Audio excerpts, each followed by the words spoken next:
500 टुकड़ों में बंटा दोस्त। मुंबई के विरार पश्चिम में स्थित है ग्लोबल सिटी। यहीं पर पैराडाइज सोसाइटी के फ्लैट बने हुए हैं जिनमें सैकड़ों लोग रहते हैं।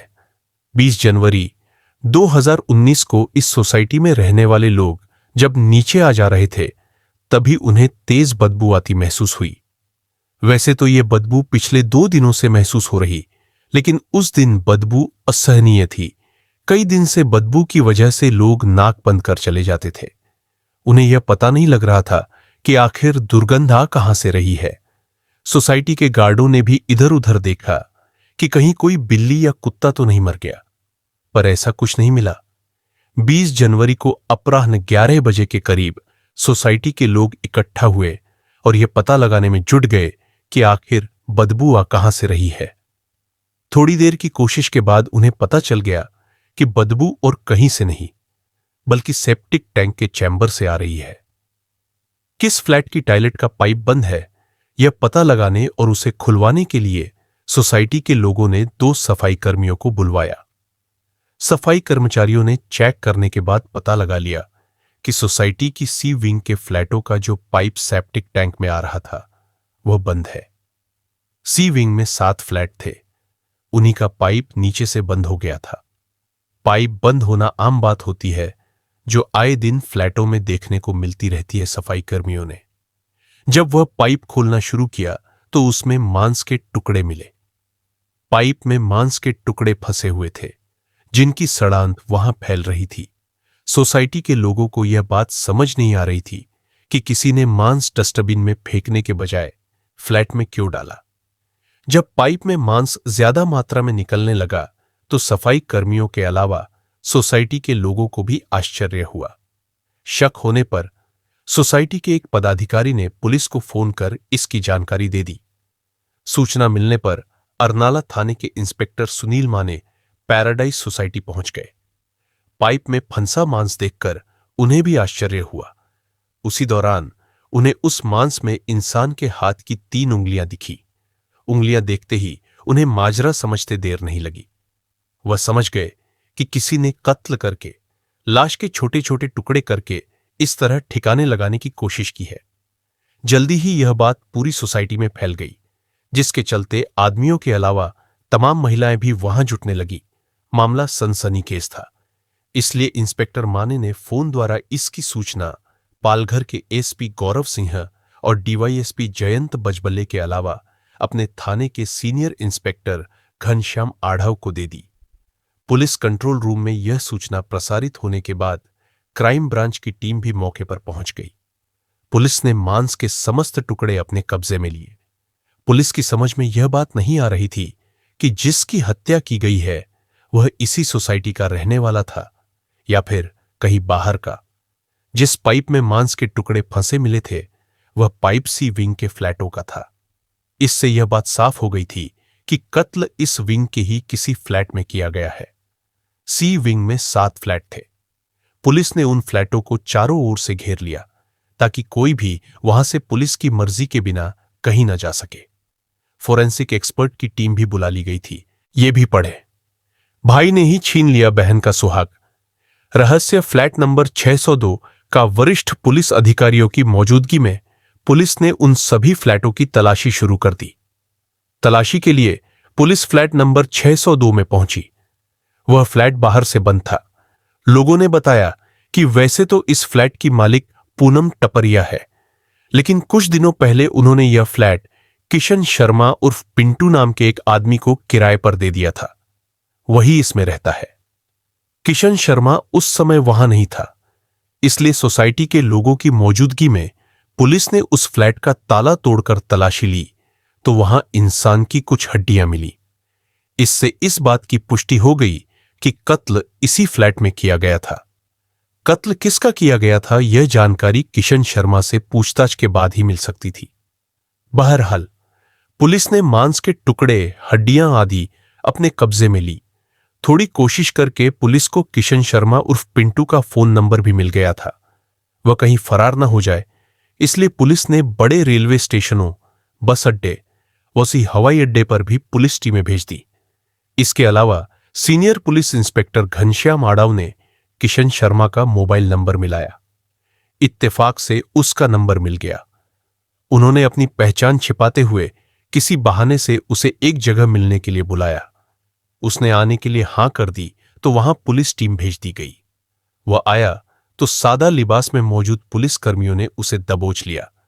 40 वर्षीय किशन शर्मा को हिरासत में लेकर पुलिस थाने लौट आई। एसपी गौरव सिंह की मौजूदगी में जब उससे उसके फ्लैट नंबर 602 में मिली मानव हड्डियों और मांस के बारे में पूछताछ की गई तो थोड़ी सी सख्ती के बाद उसने स्वीकार कर लिया कि उसने अपने 58 वर्षीय लंगोटिया यार गणेश विट्ठल कोलटकर की हत्या की थी।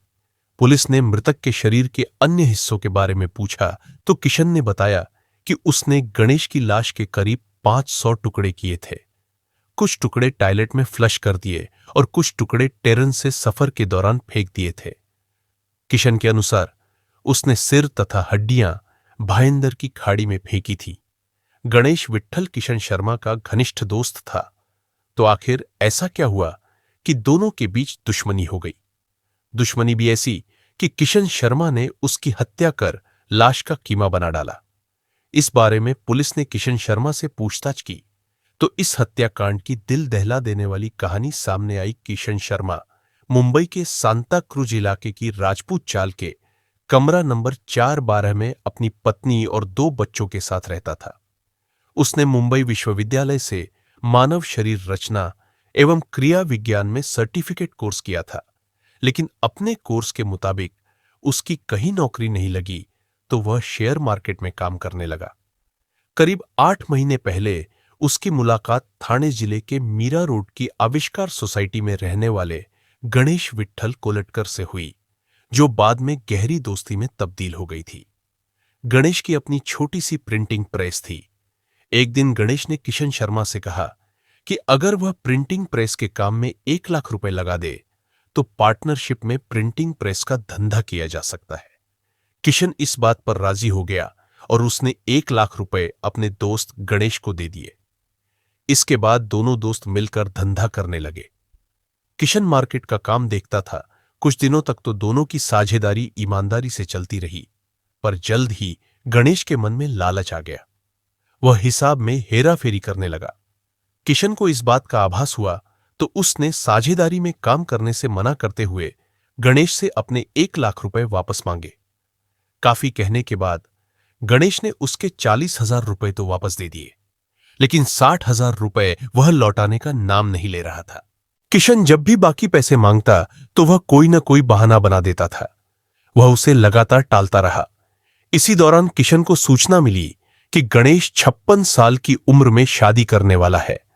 इस बारे में किशन ने उससे बात की तो गणेश ने साफ कह दिया कि अभी उसके पास पैसे नहीं है, पहले वह शादी करेगा, इसके बाद पैसों की व्यवस्था हो जाएगी तो दे देगा। गणेश की यह बात किशन को बहुत बुरी लगी।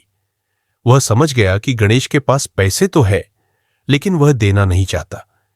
लिहाजा उसने दोस्त को सबक सिखाने की ठान ली। उसने तय कर लिया कि वह गणेश को ठिकाने लगाएगा। योजना बनाने के बाद उसने विरार क्षेत्र की पैराडाइज सोसाइटी में फ्लैट नंबर 602 किराए पर ले लिया। वह फ्लैट पूनम टपरिया नाम की महिला का था। किशन कभी कभी अकेला ही उस फ्लैट में सोने के लिए चला आता था। योजना के अनुसार 16 जनवरी 2019 को किशन शर्मा अपने दोस्त गणेश विट्ठल कोलटकर को लेकर पैराडाइज सोसाइटी के फ्लैट में गया। फ्लैट में घुसते ही किशन ने उससे अपने 60,000 रुपए मांगे। इसी बात पर दोनों के बीच झगड़ा हो गया। झगड़े के दौरान किशन ने कमरे में रखा डंडा गणेश के सिर पर मारा। एक ही प्रहार में गणेश फर्श पर गिर गया। कुछ ही देर में उसकी मौत हो गई। गणेश की मौत हो जाने के बाद किशन के सामने सबसे बड़ी समस्या उसकी लाश को ठिकाने लगाने की थी। इसके लिए उसने असिस्टेंट पुलिस इंस्पेक्टर अश्वनी बिदरे गोरे की हत्या से संबंधित जानकारियां इकट्ठा की ताकि पुलिस को आसानी से गुमराह किया जा सके। उसने यूट्यूब पर भी डेड बॉडी को ठिकाने लगाने के वीडियो देखे। उनमें से उसे एक वीडियो पसंद आया जिसमें लाश को छोटे छोटे टुकड़ों में काटकर उन्हें ठिकाने लगाने का तरीका बताया गया था। यह तरीका उसे आसान भी लगा क्योंकि वह मानव शरीर रचना एवं क्रिया विज्ञान की पढ़ाई कर चुका था। इसके लिए तेजधार के चाकू की जरूरत थी। किशन शर्मा सांताक्रूज इलाके की एक दुकान से बड़ा सा चाकू और चाकू को तेज करने वाला पत्थर खरीद लाया। ये भी पढ़े, ग्लैमरस लाइफ बनी मौत का कारण खरीद लाया। मौत का सामान फ्लैट पर पहुंचकर किशन शर्मा ने सबसे पहले गणेश विट्ठल कोलटकर की लाश का सिर धड़ से अलग कर उसे एक पॉलीथीन में रख लिया। इसके बाद उसने लाश के 500 से अधिक टुकड़े कर दिए। शरीर की हड्डियों और पसलियों को उसने तोड़कर अलग कर लिया था। वह मांस के टुकड़ों को टॉयलेट की फ्लश में डालता रहा। सिर और हड्डियां उसने भयंदर की खाड़ी में फेंक दी। कुछ हड्डियां उसने पॉलीथीन की थैली में भरकर ट्रेन से सफर के दौरान रास्ते में फेंक दी थी। उसका फोन भी उसने तोड़कर फेंक दिया था। उधर गणेश विट्ठल कई दिनों से घर नहीं पहुंचा तो उसकी बहन अनधा गोखले परेशान हो गई। उसने भाई को फोन करके बात करने की कोशिश की, लेकिन उसका फोन बंद मिला। फिर वह 20 जनवरी को मीरा रोड के नया नगर थाने पहुंची और पिछले 4 दिनों से लापता चल रहे भाई गणेश विट्ठल की गुमशुदगी दर्ज करा दी। पुलिस ने किशन शर्मा से पूछताछ के बाद गणेश विट्ठल का सिर बरामद करने की कोशिश की, लेकिन वह नहीं मिला। अंततः जरूरी सबूत जुटाने के बाद हत्यारोपी किशन शर्मा को न्यायालय में पेश कर जेल भेज दिया। पुलिस मामले की तफ्तीश कर रही है।